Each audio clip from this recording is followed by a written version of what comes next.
style pattern that works super well for smallies, spots, you know, predatory trout, browns, stuff like that. I'm sure brookies would eat it if they eat anything. Maybe cutties too. And then we're going to tie a little Copper John style fly, which will be pretty fun as well. I'm just calling it the Softer John. It's really just going to be, oh, there we go. You know, actual Copper John. So everything seems to be working. Trying to close down programs here and see what's going on. So, first pattern tonight, I guess. So we're going to do this little Clausurus guy. You can see he's on a jig style hook. It's a slight bend hook. It's a cool, fun new hook from Ahrex. And I'm just trying to get, you know what, I'm going to turn down that music just a skosh. I apologize. It's just a little loud. Not everybody loves reggae like me and Cheech. So that's a thing in the world.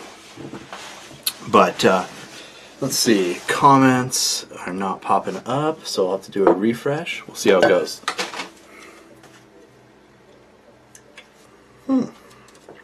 Interesting.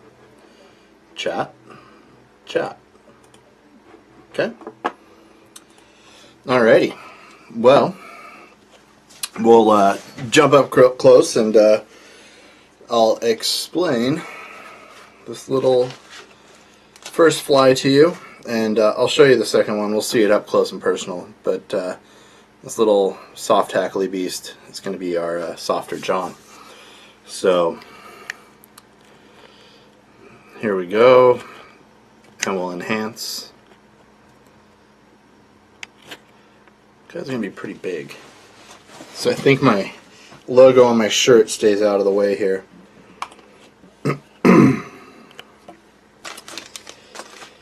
So this is, oh, hey, whoa, lots of comments. Look up, there they are.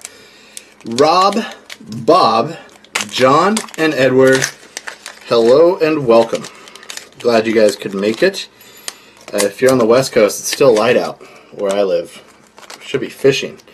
But, so my hook this evening, this is a new one, and I apologize last time. I used that HR 430, which is the home run series from Ahrex, and been a fun new hook. Greg, the camera, that is what's shaking. How's it going, man? So this is a new one. It's a 26 degree bent streamer 1/0 TP650.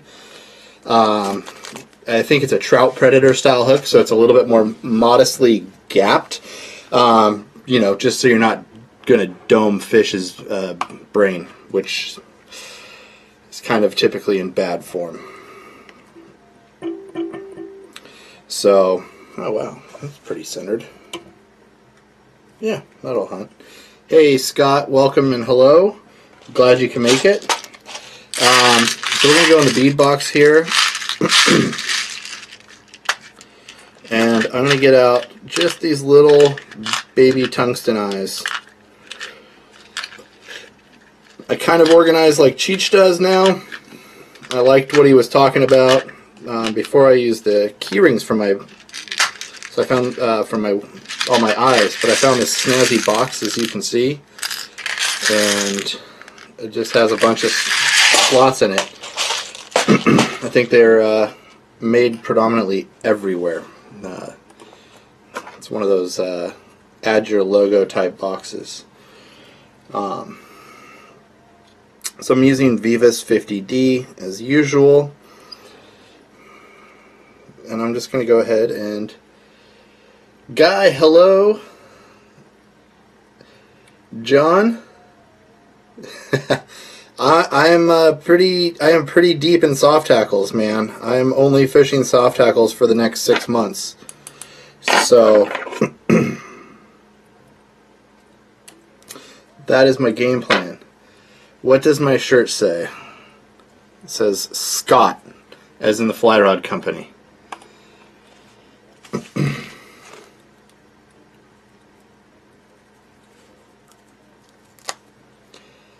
So, for my tail section here, this is that Chickaboo big soft hackle patch that you can see. It's what Blaine's using for those the FGCs, or feathered game changers, if you're following along with what Blaine Chocolate does.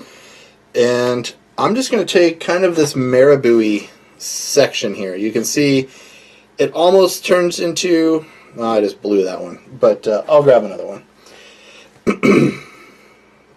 It's a pretty cool little material.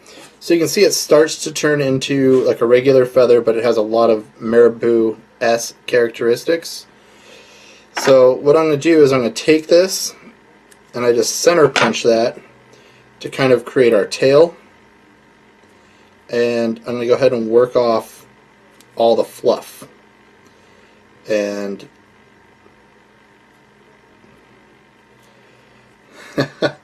hey Ron, how's it going?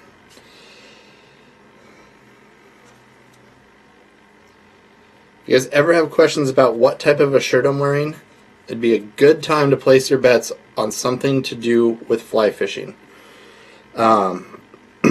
Because that's the only shirts that I own. So what I'm going to do is I'm going to rotate this guy over, and then I'll just get it to catch. And you can see how I started it on the back side of the hook to get it to snug in there. And I'm just going to do some loose wraps here and pull it forward just a touch as I secure.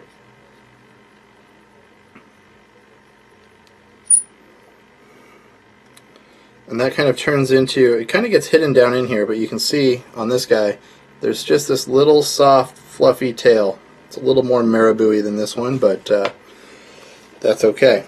It's, we'll show you what we're up to there. It is tying time. This might even need to get tanked. I'll just go ahead and just kind of create a body out of this as well.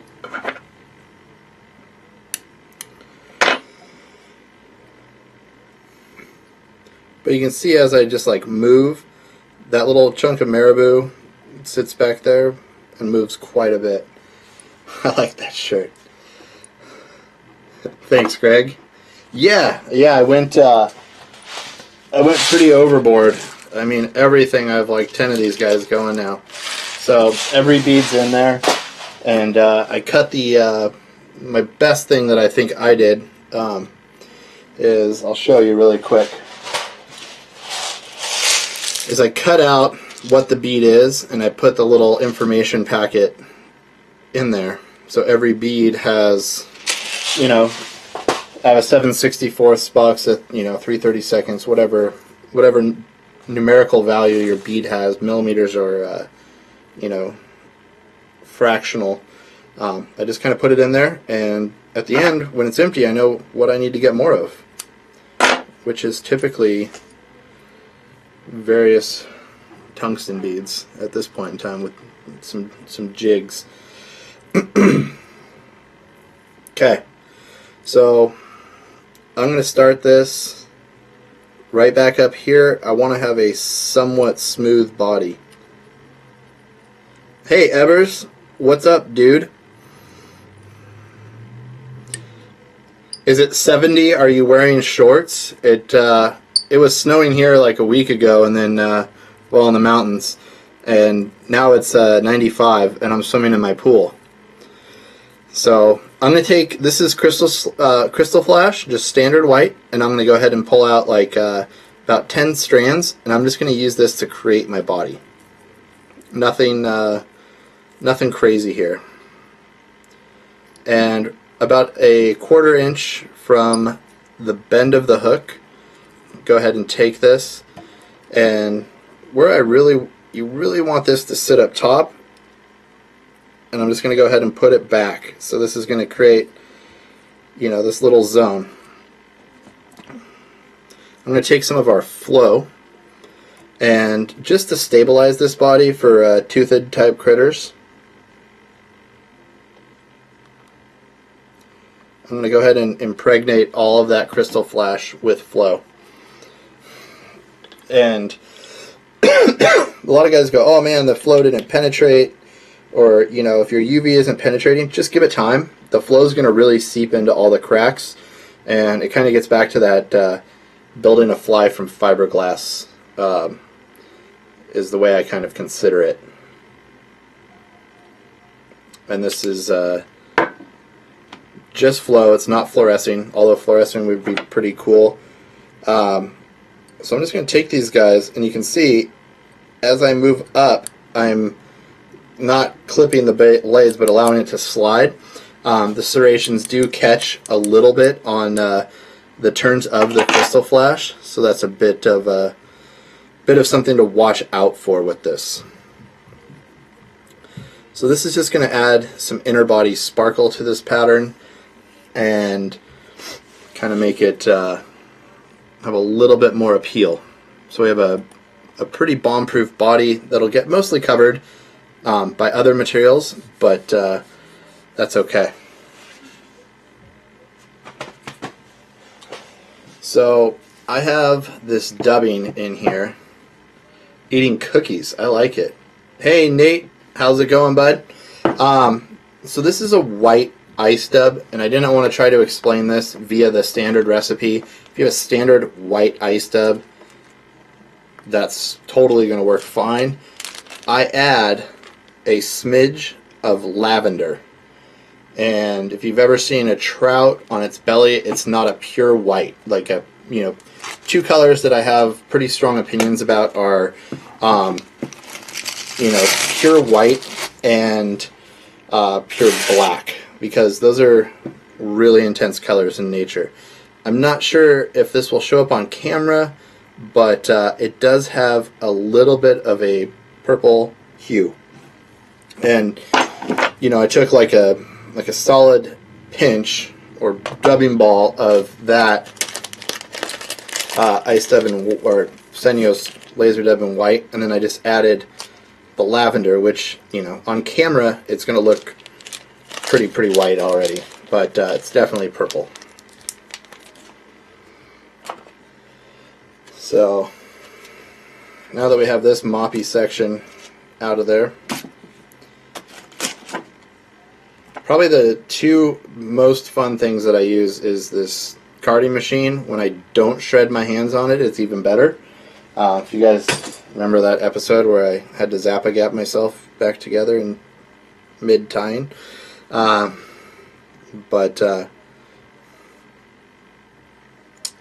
Yeah, we didn't do that tonight, which was positive. So I'm going to get, you know, it's a solid pinch, and I just start aligning these fibers. And by aligning the fiber, you're just going to get nice straight clumps of laser dub.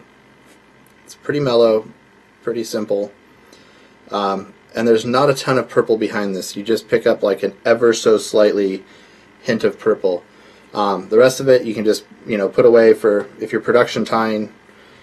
Make it happen. You know, you can keep cranking flies out. So what I do is I get a pretty fair sized pinch. You can see it starts to naturally taper just by the alignment of it. And I'm going to go ahead and put this in here facing forward.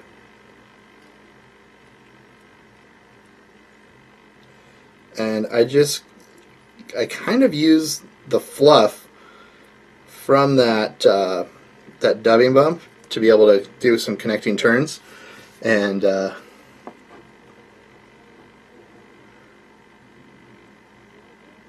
yeah, the, you know, taper cutting, that's a great point. When I taper cut and slide down the length of the material, I'll do it in a lot of applications, especially baitfish patterns, and on my steelhead flies. I have a lot of buddies who you know, tie in every single piece of their, you know, Lady Amherst at the exact same length, and I really like everything to be staggered. I feel it creates more of a flow to the fly. Maybe it's my personal opinion. Aesthetically, You might not get as many hearts on old Instagram, but you know, I don't think the fish care that much about that, but it's just my own opinion.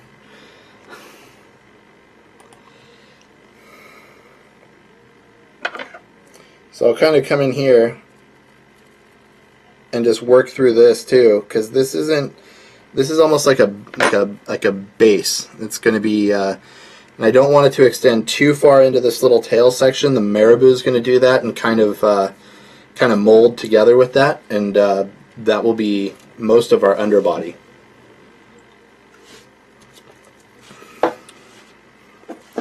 Yeah, the big dogs on bigger saltwater flies, like the 5-inch razor scissor, like getting in there, you just have a lot more meat to work with. It's something to look at.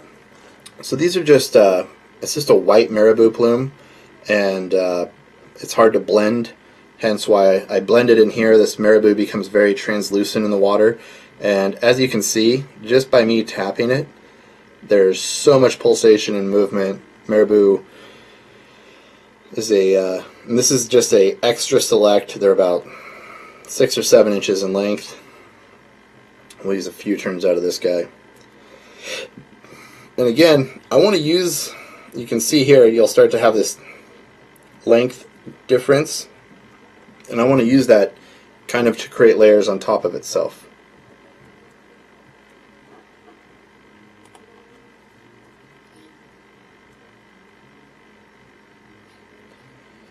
And so far, nothing on the top of this fly as far as the wing goes. Is there anybody out there who's going to, what scissors am I using? These are a Loon, I have a Loon all-purpose, and that's my main scissor. When I was just showing you guys the bigger Loon 5-inch razors for, you know, bigger bait fish patterns. So what I'll do is I'll tie her in tip first, and this is the way I do a lot of my steelhead flies. And I just create a big kind of pulsating collar of marabou.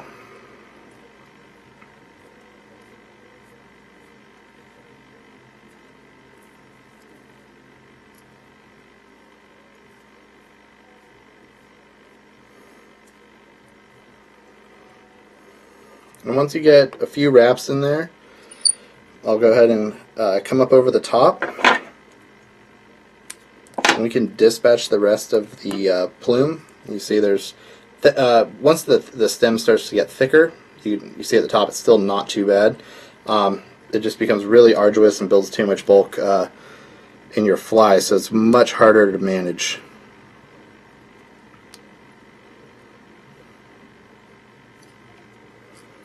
So you can see we kind of get this cool, this Senyo's dubbing down in here. This laser dub is really kind of creating this bulk and this, you know, this shaddy, fat little fish belly. And you guys don't have to adhere to this. This is a little tungsten eye, and I like these. They're actually kind of offset. So when I get them in there, we're going to go about right there, right behind our, and this is the smaller version, I believe. I didn't size these that well. I'll show you what I do with them to manipulate this pattern. So they're offset. If you watch, when I start to rotate these, and these ones, oops, kind of slipped up on me just a bit there, but you can see I can rotate back over the top and they become much more in line.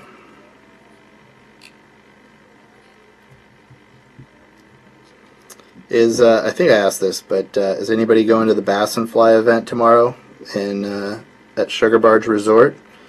Seems like a really fun time. They're doing a super cool bass contest.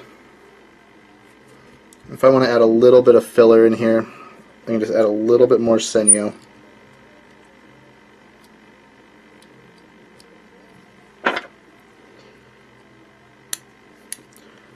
Or alternatively, you know, you could use something else if you so felt desired, you know, another type of magic minnow belly or stuff like that as well.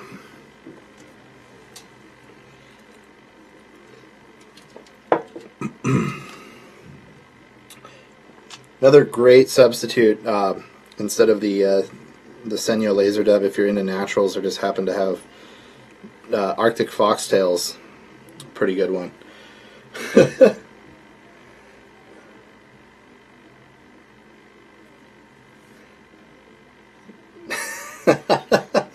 You didn't like the feather shake, Joe? I'm sorry. It's that kind of show. So, and next up, this makes it kind of fun. So you can really alter your pattern. There's like this wood duck tan. There's like a cream and a this fine black barred marabou feathers in olive. So this is a cool new little product here, and it's been out for the whole year. But it's just a really cool marabou product where they're actually synthetically barring the whole marabou feather. And I kind of go through and, you know, look at the characteristics of the barring, and again, doesn't have to be perfect as far as anything goes. It's we don't talk about that. It's just going to be a cool feather. And I use this guy a lot with this little program. Is all I do is I come in and I just make sure everything's really nice and fluffed out, and it actually seems to make a lot of the feather material stand up. And the way I'm going to tie this in, instead of using the tip, I'm going to work down here, and I just cut off, if you guys can see that, I just cut off this whole side of feather. And I start by, I'm going to do an under layer here. And the under layer is going to be shorter. I feel that this is a little bit of a stiffer material from that specific feather that I've selected.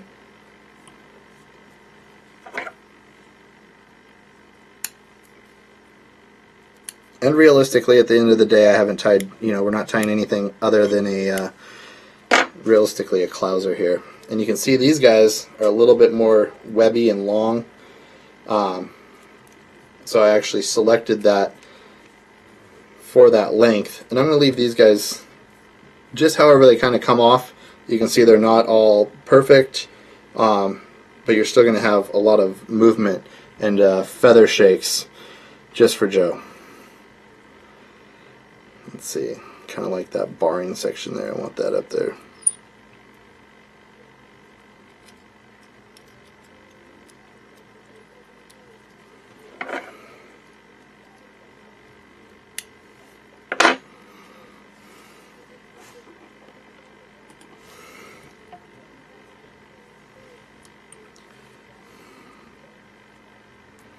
So I'll go ahead and wrap up this and try to clean up as best as possible if I have any little loose ends here.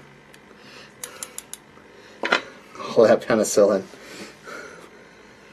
Hey Russell, welcome and hello. Glad you made it, man. Don't forget you can always, we'll always have the beginning recorded for you.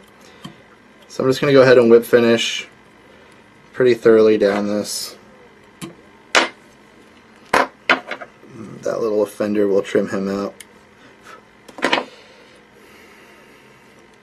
So it's kind of this little juicy baby bass shad style pattern at this point.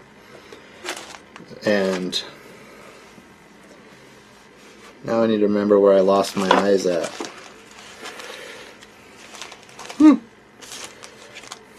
Interesting.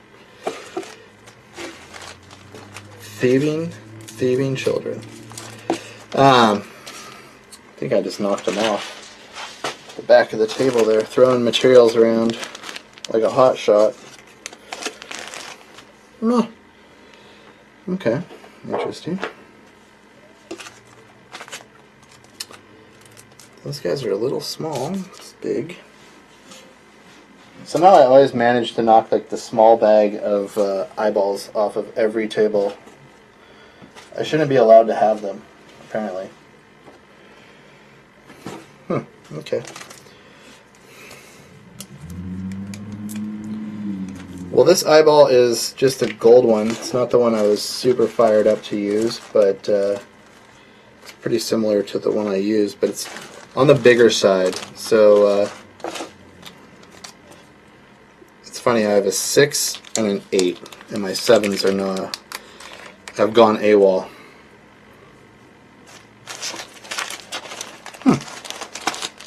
That's weird. We'll see. I can live with that. So with these flat sections of this of these tungsten hourglass eyes, what I do is I'm going to set that in there. Do a little hand switch here. Kind of gets a little fat head going on here, but I'm going to go ahead and apply some flow, and then I'll cure it. It's going to be a little bit bigger of a face unit than I like, but once they're cured in there, then you're good to go. 7 mil eyes. We've been playing with live streaming things all day, so who knows what happened. We'll blame it on Brett. It's all his fault. It always is. So I'm going to go ahead and take some thin, and I just start working through this really easily. You know, no rush here. You're using UV resin, nothing to set up. And then when we come to the bottom, I'm going to hit this section here, and really, because light's going to go through this material, I'm going to allow that flow to set in there and create a solid wall between the two eyes.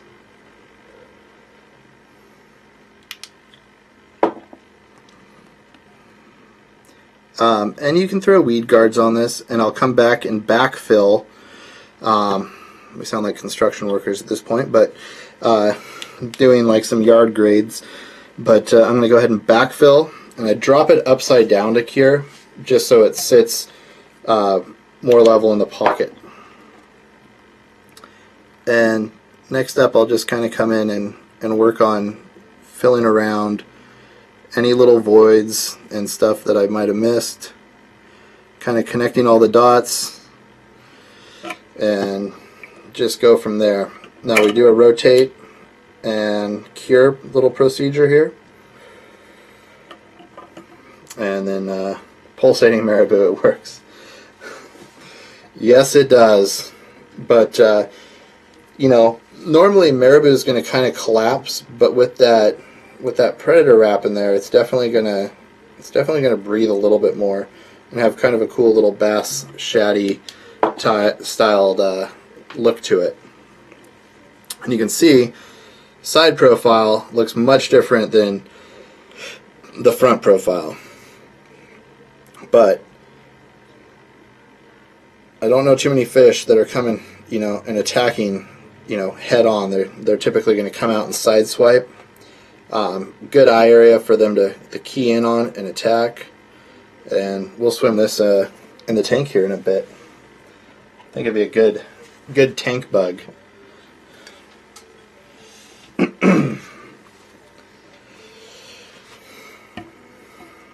So,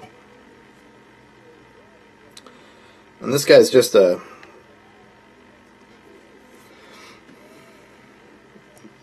it's actually a pretty quick fly. I did take 30 minutes to explain it, but that's because going slow.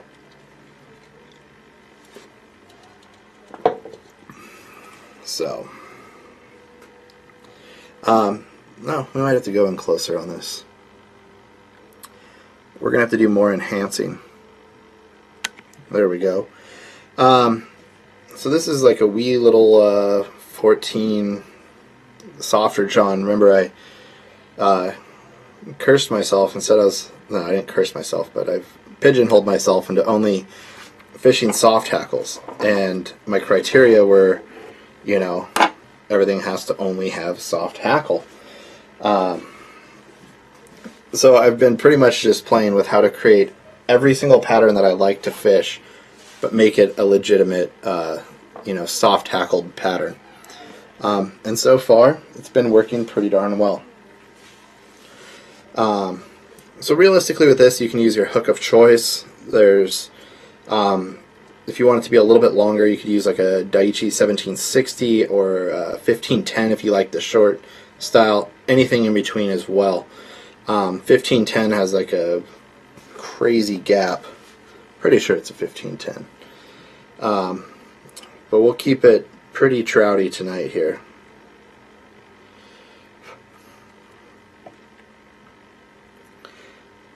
So this is about a, what did I throw in here, just so I don't have to do too much on camera. It's a 7/64 bead. It is a size 14, 2x long, 1x heavy nymph hook. Just by looking at it, if I hadn't given away too many hooks from Joe, we could have tied on one of Joe's hooks, but I was feeling generous at some events. Sorry, Joe. So 50D as usual, and I'm going to go ahead and start this guy off. And I'm just going to wrap through and over all of the, I don't like that section there, I'm going to cut it out. So you can actually cut with the 50, you can cut lead. Not really the best way to do it, but if you don't like the edge of a wrap or something, I can typically just pull the 50 hard enough to cut through the lead. Now I'll just compress that up in the body there. Bingo.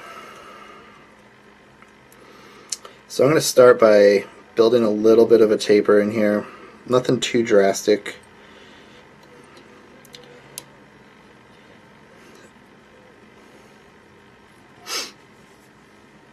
And I'm just going to be using a goose biot. This is a stripped goose biot. It's in brown. It's the SGB 40 stripped goose biot 40. 40 is the color code. It's just a nice brown. And these aren't the biggest biots, but I'm really just looking for the section with the the sharpest tips of the biots there.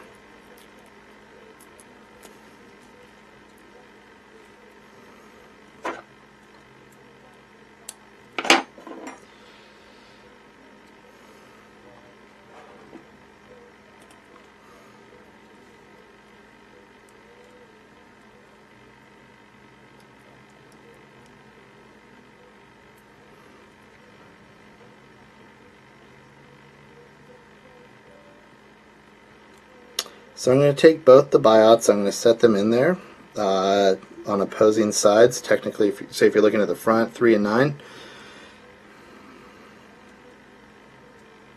3 and 9, yeah. And we'll just go ahead and wrap those guys in. You know, you can adjust your lengths, and you don't want them to rotate over too far. And on this guy, I'm going to keep them pretty small. Don't want a huge overbearing tail, but you can see I just got a nice little forky tail there.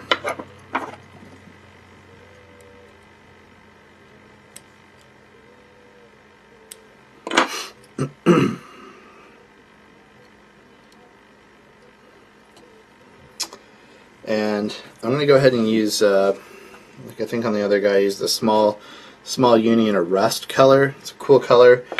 For this one, I'm going to rock some browns, and this is actually more of a metallic, so it's like an anodized brown.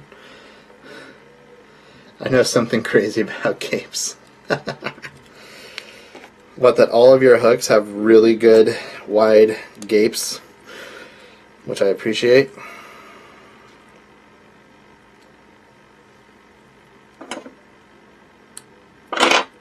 Small wire isn't really going to destroy too many scissors. It's not a good habit to do, but I have enough bad habits that I'm not about to start trying to get rid of them yet. So I'll wrap that up all the way, and now I'm going to really build, like with any copper John wire-bodied fly, you want to build the smoothest body that you can.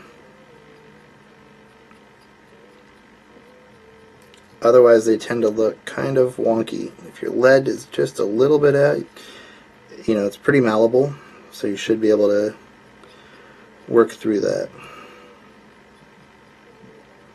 A little bit hard to see with the white thread, but can't believe nobody's going to bass and fly. I guess if you were going to bass and fly to fish it, you'd already be there.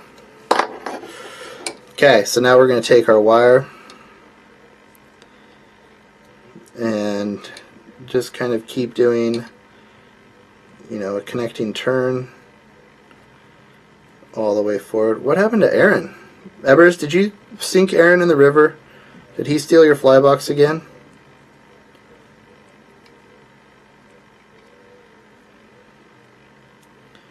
And, you know, the taper of your bug is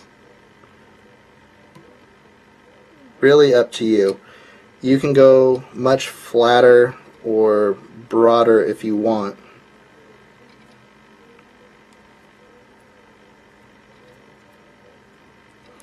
The bigger wires tend to wrap down much cleaner and easier, just to let you know. Small wire is the biggest pain in the buns. I don't like that wrap.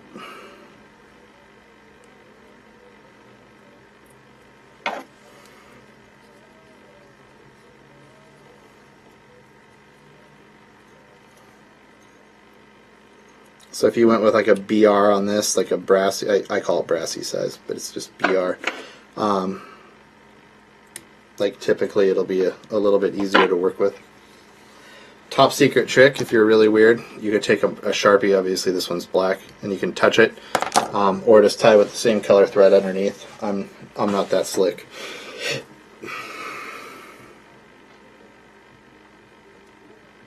Sure, I can do that. I can do that while we tie. Most of my soft hackles that I'm fishing, I'm fishing them either down and across, so I'm casting down at like a 45-degree angle or dead across the stream there, and this is going to be some peacock herl. And if I'm casting them dead across stream, and you know, you don't have to do that. I mean, technically if you had a heavier soft hackle, something like this, you could cast it up and, you know, fish it much like you would high sticking or European nymphing style. But traditionally I cast most of my swung soft hackles exactly across the stream, or you know, slightly downwards, not quite at a 45, but maybe a 30-degree angle. I lift a little bit and then let them kind of just drop in. So I just lift the line off the water and kind of try to line it up so that if I do have any weighting system on the actual soft hackle, then it'll get down just a little bit more. But most effectively I fish them over, you know, some faster riffle water, especially here on the lower Sacramento, and typically where guides don't fish. So if it looks like they can't get a boat in there, that's where I fish that stuff. So this is Flashaboo. Hey Mark, how's it going? You don't know what happened to Aaron? Alright. So this is standard Flashaboo 6905, the original OG Flashaboo. So like with this soft hackle, I'd feel pretty comfortable fishing it, you know, up and letting it kind of sink in and high sticking it. You can think of them realistically as like almost any fly once you have a little bit of weight on there. And I'm going to trim this guy right about in here, and we'll just get kind of a cool iridescent wing case going on. Cool trick is if you lick your Flashabou, it'll typically stay together, and I just like throw it in the material holder for later. Yeah, so I kind of fish my soft hackles every which way. A lot of times if it's a softer seam, I will, or like more of a bucket section of the run, I'll fish them more on the traditional like 30 degree, 45 degree, kind of down and across. Maybe an occasional twitch on it even, just to simulate like an emerging insect that's trying to get to the surface. It just really depends on the river situation. I haven't found anything where the soft hackle does not work perfectly. Poor Aaron. I miss him already, Ebbers. So there's tons and tons and tons and tons of colors of partridge. Obviously, this guy's a natural partridge skin, and they now dye it in every plethora of color. The one I want to use this evening for this colorway, I try to give you guys a picture of one, tie something different, obviously. Not so much with the baitfish this evening, but with the soft hackles, there's tons of variables. So this is a dyed orange Hungarian partridge feather, and if you've ever, that's what the HPF stands for.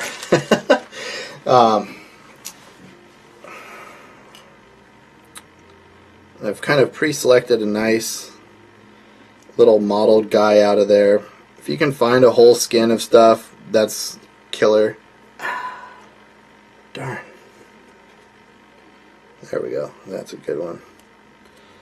You got to be really dainty with it. The stems are they're pretty weak. It's a very fine, small bird. Edward, I hope that helps you out. I think it was still kind of a vague response, so I apologize for that, but I really don't differentiate fishing soft hackles. Heck, probably some of my most productive days on rivers is nymphing soft hackles under an indicator with clients. It's just something different. It's overlooked, especially in the bin. If you go to a fly shop and they're like, yeah, this is the hot bug, and that bug's like brown, size 14, and you're like, that's what they're eating, huh? And the guy's like, yep, that's all they're eating. If you threw a brown soft hackle, I guarantee you, you'd probably catch just as many fish as your buddy who bought the super secret hot fly that they put the little flag on top of and all that whole 9 yards.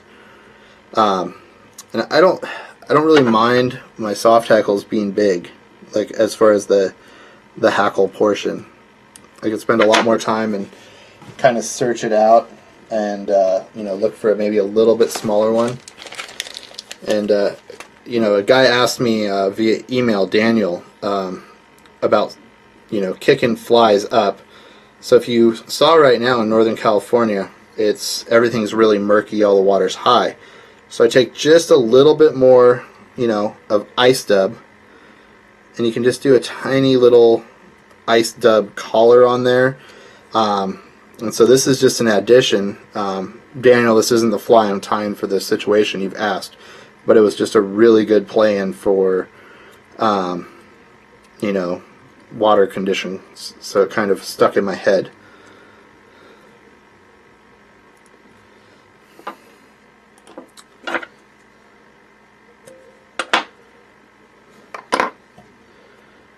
But you can see there's just like a ton of movement, and it's still, you could tie them in, you could, hunt through the bag, find some smaller feathers, go to a skin, get down here on the neckline and get some of these really, really small guys. Wherever you might find your smallest, some good small feathers. There's actually quite a few back here underneath the wing pads. That's alright, I forgive you, Evers. And I'll just go ahead and solidify this guy with just a little bit of flow, and I'm just using that as a head cement alternative because the UV dub and stuff like that it allows light to pass through. You know, another great trick is if you wanted to do a wire body to add a little bit of weight, you know, you can always run a like a bronze mallard, you know, tail, stuff like that. You can just really mix it up. But all in all, this is going to have some good suggestive flashiness, and it's just going to work out. Probably catch quite a few fish for you.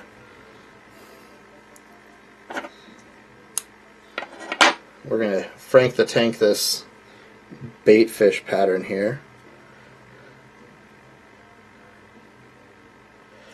It's actually a non-lead, and it's 0.15. You could, Claire, you could use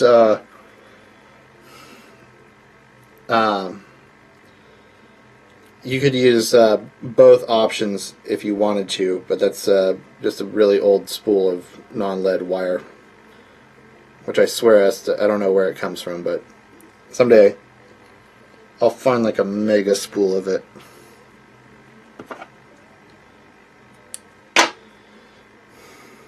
So we got Baitfish Master rigged up. Yeah, they work amazing as a merger pattern, Edward. Absolutely. Yes. Frank the Tank.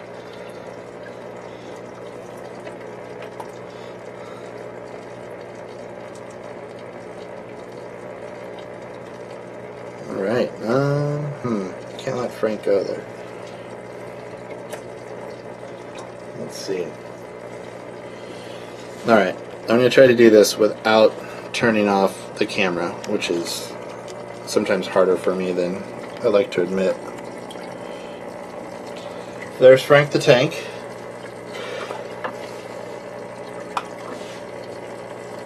And Claire, you can adjust your underbody, underwire size as well, based off your needs. But you can see that little tail on the back, if I can get it to, those tungsten eyes are really heavy, so if you don't need tungsten eyes, you can always change that out for something more. But you can see the extra kicky activity of that tail, especially on the strip, kind of gives it a little extra pizzazz. I need to write these guys and get a new clip so I don't have to like sit here, because I'm really just have to sit here. But yeah, just a ton of flowing movement, and as you can see, it kind of darts, kind of like a clouser. All in all, pretty cool fly. I don't know how it'll keel. Well, I guess it keels pretty darn well. Fights the current just a little bit, but anyways, let's do it. But that extra little tail section, it should be good for a lot of different styles of patterns as well.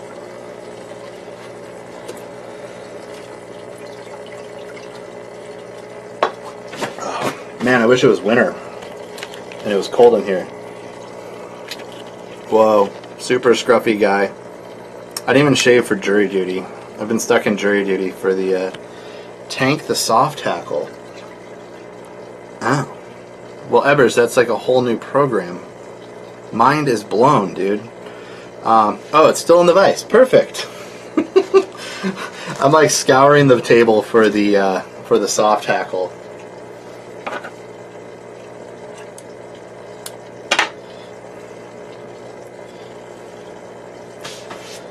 The Tank, where good flies go to die.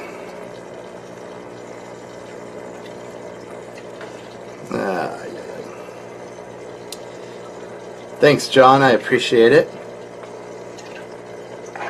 Oh, that's a double question from Claire. Sometimes they double up. Sometimes they don't. I don't know what's up with... Claire, do you have a quick finger? Do you, like, double tap the question button. I noticed that it's really odd. I've always tried to figure it out and like contemplate why some people's questions double down. That is the largest saltwater loop I've ever tied on a size 14, but I also don't typically tie size 14s on 15-pound tippet. Okay, we're going into Frank. That's not a good spot for Frank and the soft tackle. There we go.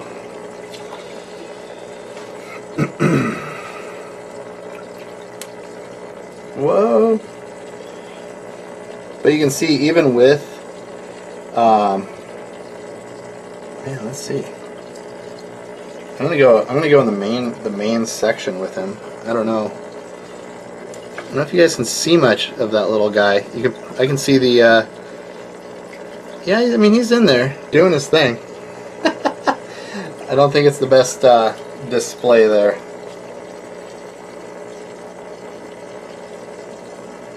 Just hold him right up there. Sorry, the 15-pound or whatever it is, hot pink line's totally in the way. My saltwater loop's just just as bad as everything else. You can just imagine that on like some 4X or 5X, and that would be a way better realization. So, all right, made it back. So, anywho, try to adjust this beast somewhat. I'll scoot over. It's easier than doing it backwards for me. Frank's noisy. So yeah, that was, well, those are the two patterns for tonight. Hopefully I'll find somebody that wants to fish those bait fish tomorrow. Thanks, John, down at Bass and Fly. Anybody coming up for the Gabe Duran Memorial Tournament this week in Reading? Should be pretty cool. It's like a 3-fly tournament for guys, and they get to attack all the trout on the lower sack. Thanks, Ebbers. But so next week, or in 2 weeks from now, I apologize. I'm going to be tying like a murky water fly, something kind of flashy and fun, bigger. Daniel had asked me what I fish. Sounds like he lives in the Tahoe area. Right now they're having extreme runoff. We have, probably double the snowpack that we've seen in the last number of years, and it's going to be a long summer filled with lots of higher water than normal, lots of runoff and so forth. So we're going to do something like that, and maybe we'll throw a cool dry fly in there, do a PMD dry, something like that, something different. I don't know. I'll figure it out, and we'll go from there. Oh, Aaron! Hey, man! Bob, you should try the soft tackle tomorrow. I would definitely recommend it. Aaron, no, you didn't miss anything. I was just getting started, buddy. It's all about, it was just about to go down. It's 7 o'clock, right? So, anyways, I'm going to go load up my truck and get ready to head down to Sugar Barge for day 2 of Bass and Fly, see what happens. And hopefully you guys, if you guys get a chance, make it out there if you live in the area. Should be a pretty cool time. Bass boats and fly rods. It's like kind of cool. Anyways, hey guys, thanks for tuning in, and we'll catch you in a few weeks from now, and take care.